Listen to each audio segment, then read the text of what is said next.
As the threat of China rises for Taiwan, the U.S. is left to decide what extent it looks to support Taiwan amid these geopolitical tensions. DoubleLine founder and CEO Jeffrey Gundlach had some choice remarks on the matter in an exclusive interview yesterday with Yahoo Finance's executive editor, Brian Sozzi. Take a listen.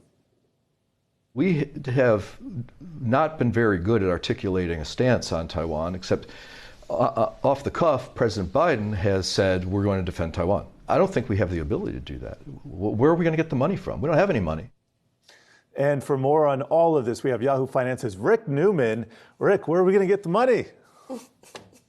Guess what happens when nations need a lot of extra revenue during a war? They raise taxes. Jeffrey Gundlach is wrong that we don't have any money in the United States. We have gobs of money, but most of it is in the private sector. It's in Jeffrey Gundlach's bank account. And one of the things that I think you can bet on if we were to end up in a war over Taiwan or a war with anybody is we would raise taxes, and we would start by raising taxes on the wealthy. Now, that does not mean that we could necessarily win a war with China over Taiwan. I mean, that is a real problematic thought exercise to see how that would go. It would be a complete mess, without a doubt, for everybody involved. But one problem that we don't have is a lack of money in the United States. We have a huge budget deficit, but the money is there. We're extremely rich. There's a ton of money. There's a ton of money, and we don't usually have a problem borrowing more money, although people have been warning that we will at some point for a long time.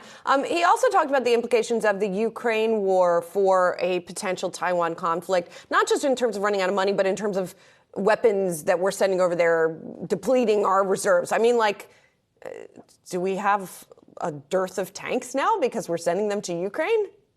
So Jeffrey Gundlach is not going to get appointed Secretary of State anytime soon.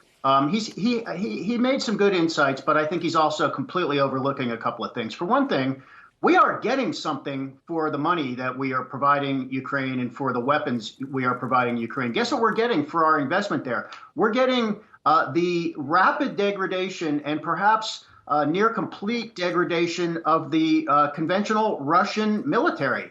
Guess what? Guess why we have an $800 billion defense budget? I mean, we have a couple of large adversaries in the world, and Russia is one of them.